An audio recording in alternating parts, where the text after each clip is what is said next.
Hello guys and welcome back to my channel. I am Tommy, I'm a human nutrition student and researcher at the university. So this is the health nutrition series of videos and we are going to start to view the nutrition in the different stages of life. Healthy adult, we are going to try to find the optimal health by following a good nutrition plan, a good lifestyle and also exercise. What are the factors that will determine the health of an adult? The physiological, the area of living, the geographical area, and also the culture.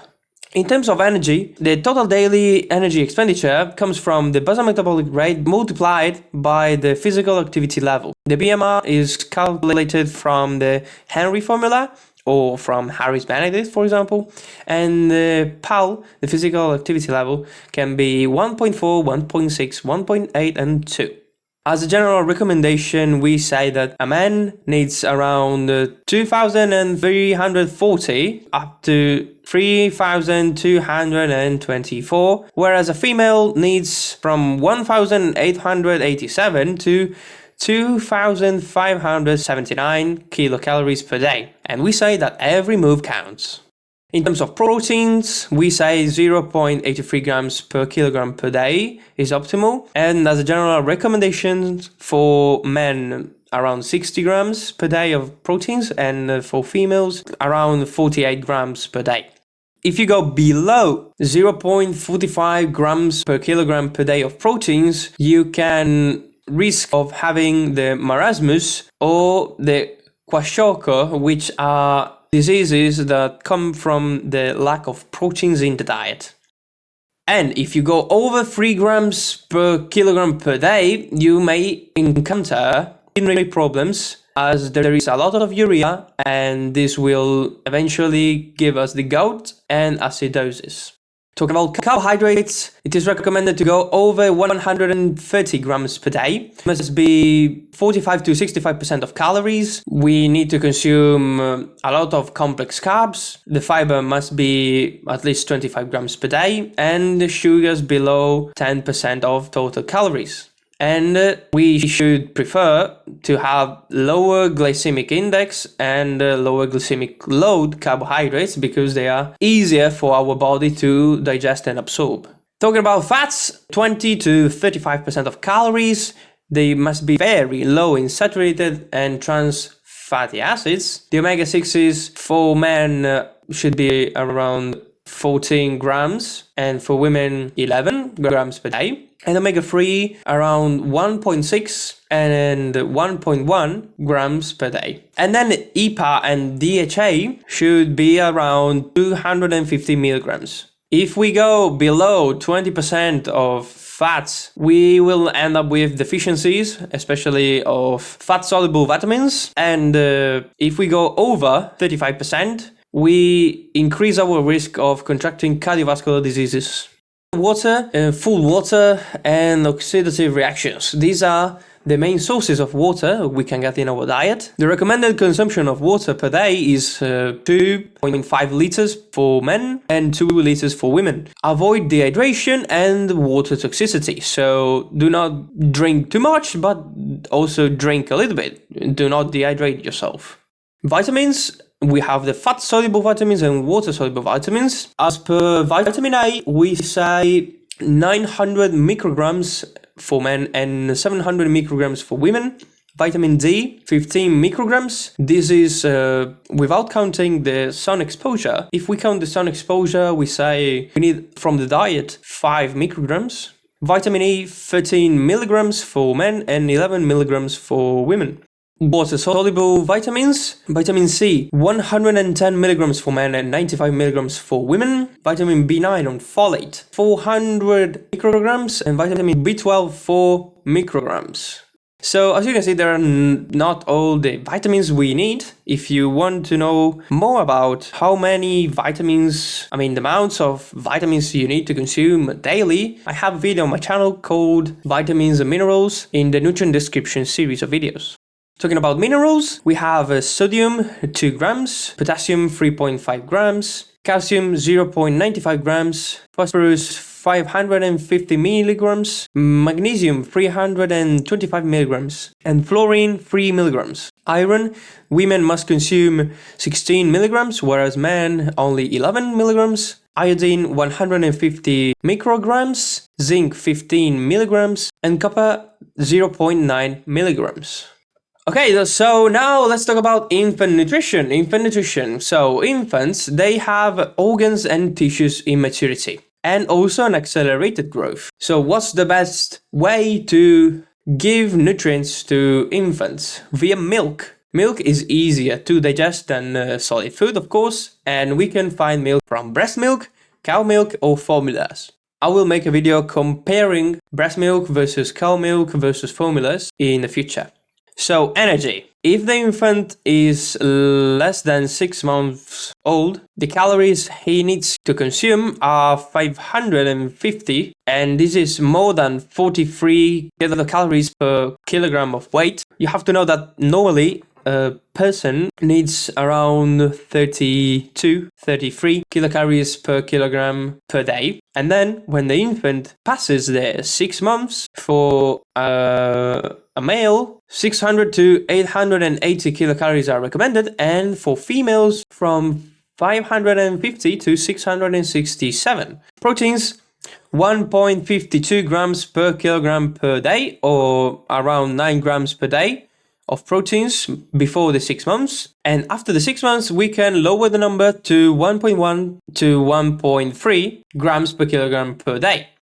Carbohydrates before the 6 months, 60 grams a day are recommended, from lactose, of course, from the milk, no fiber here. And after the 6 months, they must be around 50% of total calories. And fiber, we can start with 10 grams per day. Fats, before the 6 months, it is recommended to consume 31 grams per day, or more or less 50 to 55% of calories. And after the 6 months, we lower that percentage to 40, and we also look at the percentages of omega-6s and omega-3, which must be 4% for the omega-6s and 0.5% for the omega-3. The DHA is also important for the brain development of the infant, and we should consume, as an infant, 100 milligrams of DHA per day. Water, before the 6 months, is recommended to drink 0.7 liters per day, and this quantity is present in the breast milk. And after the 6 months, we recommend 0.8 to 1 liter.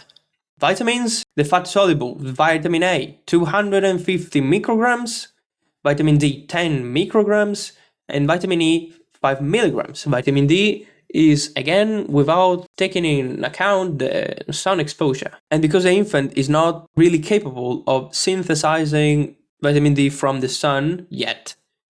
Water-soluble, vitamin C, 20 milligrams, vitamin B9, 80 micrograms, and vitamin B12, 1.5 micrograms. These two are for the gene expression, so they are very important in these early stages. Minerals, 0.2 grams of sodium, 750 milligrams of potassium, calcium 220 milligrams, magnesium 80 milligrams, fluorine 0.4 milligrams, iron 11 milligrams, and iodine 70 micrograms. And then we have childhood nutrition. So in this stage of life, energy expenditure and energy needs are very, very high. And there is also a lot of growth in this period. So we need to follow a balanced diet to avoid the diseases in the early stages of the child. And we also have to remember that organs and tissues are not completely mature. So, knowing that, we say that energy, we have a lot of BMR, higher BMR, and a high physical activity level. So, high energy used and high energy needed. General recommendation for preschool age, we say 750 to 1200 kilocalories per day. And in the school age, between 1700 to 1900 kilocalories. So preschool age, we say up to 5 years old, and then from 5 to 10, we consider school age. Preschool age for proteins is around 0 0.92 to 1 gram per kilogram per day. That's more or less like an adult, a little bit more. And in school age, we lower a little bit that number and we stay between 0.91 and 0.92 grams per kilogram per day. Carbohydrates. The quantity is exactly the same as adults. The only thing that really changes is the fiber. 10 grams for the preschool age and from 14 to 16 grams in the school age. Fats, we need 35 to 40% of the calories and the same as adults in the fat profile, but we need a little bit more of fat for the development of all the organs and tissues. And in the school age is exactly the same as adults, 20 to 35% of calories. Then water, 1.1 to 1.3 liters per day in the preschool age, and in school age we have 1.6 to 2.1 liters per day. Vitamins, it is highly variable. This depends a lot on the context of the child and its general physiology. If it's a child that's lower, that has some deficiency, well, we need to correct those. But as a general speaking, we say that 15 micrograms of vitamin D are needed because they need vitamin D for the teeth and bones and also for the immune system to work properly. And vitamin C. Vitamin C is divided by years. So from 1 to 3 years, we recommend 20 milligrams. From 4 to 6 years, 30 milligrams. And from 7 to 10, 45 milligrams per day. Talking about minerals, it's highly variable here as well. It depends on the child. But as a general recommendation, we say that calcium from 1 to 3 years, we recommend 450 milligrams and 800 milligrams for children from 4 to 10 years. Iron, 7 milligrams from 1 to 6 years and 11 milligrams from 7 to 10 years old. And iodine, 90 micrograms. And then we have the adolescent nutrition, teenagers. Change is the main concept here. They go through puberty in which they grow a lot. It is comparable to the infant growth. They have changes in body composition and also in lifestyle. They have more autonomy and they start to have body concerns. They start to compare each other and they may start to consume some drugs such as alcohol, tobacco, and maybe some others. Anyway, talking about the energy they need, from 11 to 14 years, they need 2,600 calories more or less. So a lot of calories compared to the school age. But they need even more during the 15 to 17 years, which are 2,800 calories.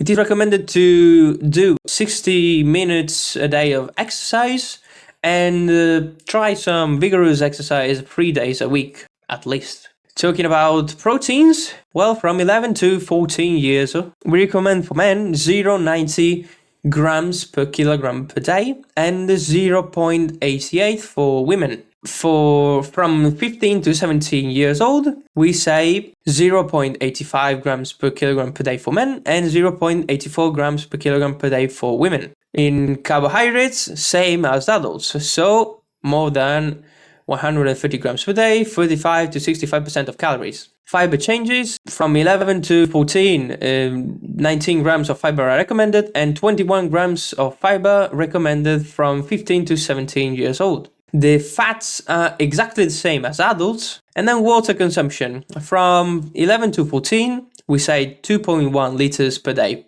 for males and 1.9 liters for females. And starting from 15 years old and on, same as adults. Talking about vitamins, we say that they must be same as adults. The only changes we see are in vitamin A and vitamin C. From 11 to 14, we say 650 micrograms for men and 600 micrograms for women of vitamin A and 70 milligrams of vitamin C. And then from 15 to 17 years old, vitamin A goes from 650 to 750 micrograms for men and 50 more as well for women, so 650 micrograms. Vitamin C goes to 100 milligrams for men and 90 milligrams for women. In minerals, calcium is recommended to consume at more or less 1150 milligrams.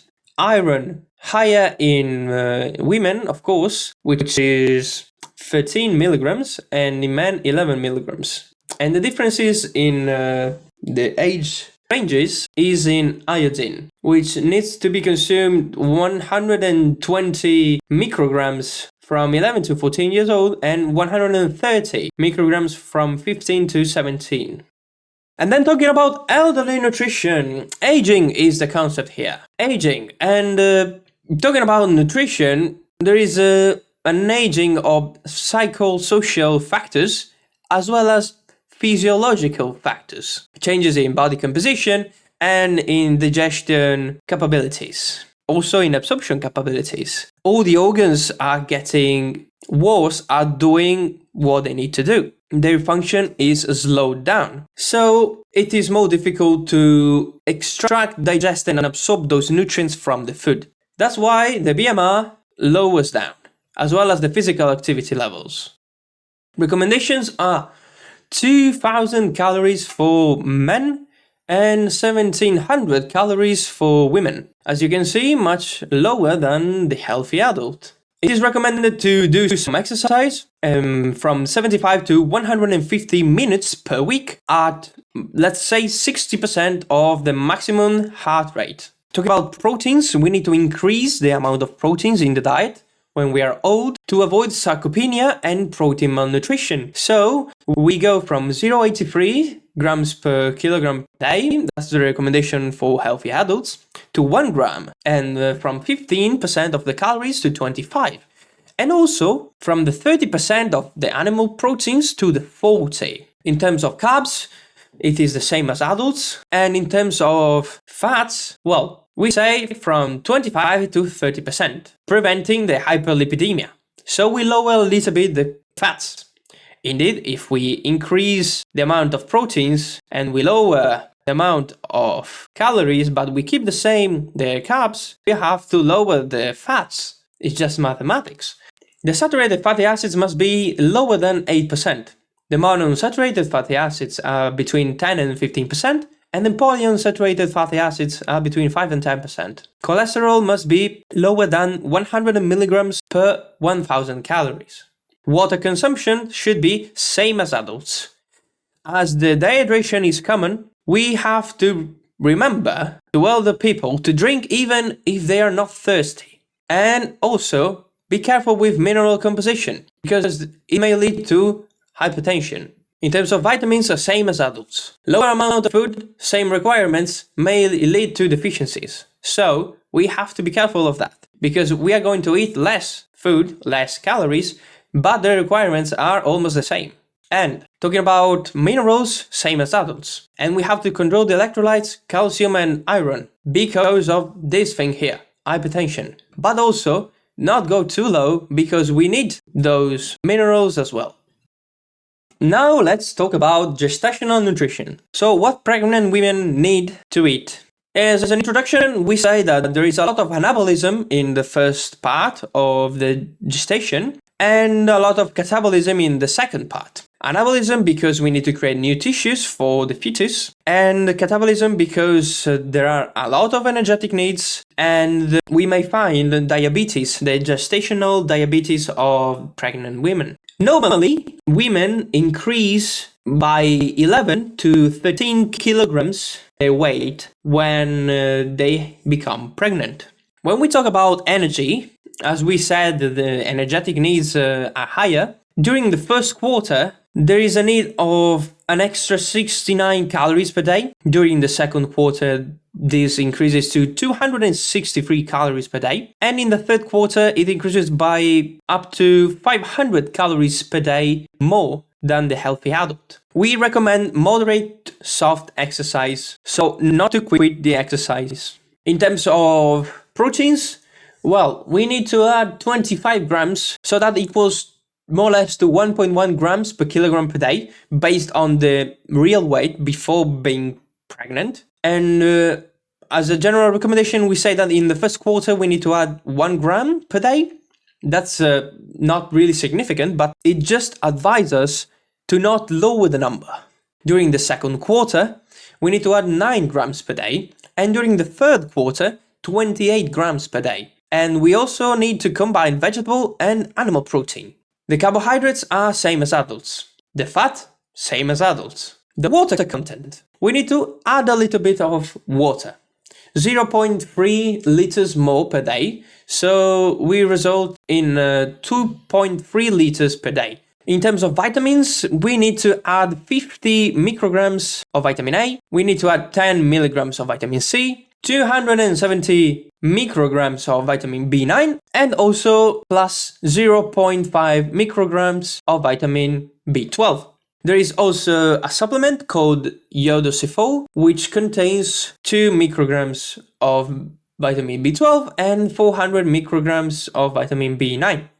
In terms of minerals, it's the same as adults, but iodine must be increased by 50 micrograms. And there is also the same supplement here, which contains iodine in 200 micrograms.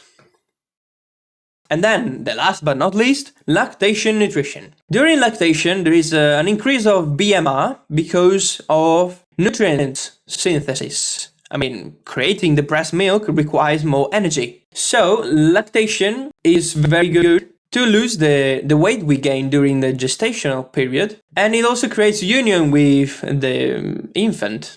In terms of energy, during the first semester, it is recommended to increase the calories by 500 per day to do some exercise recovery activity, because during the gestation, women tend to lose some mobility, and also, as I said, breastfeed lowers the weight back to normal, so it is very recommended to breastfeed, indeed. In terms of proteins, we need to add some more proteins, up to 1.3 grams per kilogram per day, based on the real weight again, so that's before being pregnant. In the first semester, we need to add 19 grams per day, and in the second semester, 13 grams per day. Always combine vegetable and animal protein. Carbohydrates and fats are same as adults. In terms of water, we need to add 0.7 liters of water per day, resulting in 2.7 liters per day, because the extra water is needed for the milk to be created. In terms of vitamins, vitamin A must be increased by 650 micrograms, vitamin C must be increased by 60 milligrams, vitamin B9 must be increased by 170 micrograms, and vitamin B12 by 1 microgram. These incrementals are based on the healthy adult. And that's because the breast milk is full of nutrients, and therefore we need to consume and have more nutrients in our diet to have some to dedicate and create the breast milk, to give it to the infant. In terms of minerals, it's the same as adults, but it differs on the potassium, which we need an extra 0.5 grams, and in iodine, which we need an extra of 50 micrograms. Okay, that's it for this video. I hope you understood everything I said. I know it's a lot of content and it's very tricky to remember all of it, but I will leave you this diagram in the description down below so you can download it and study it for free. But just click the first link in the description and you can download it from my website. Don't forget to like this video, subscribe to the channel, and turn on the notifications so you get notified every time I upload a new video. Share this video if you want. Thank you so much for watching, and see you in the next one. Ciao!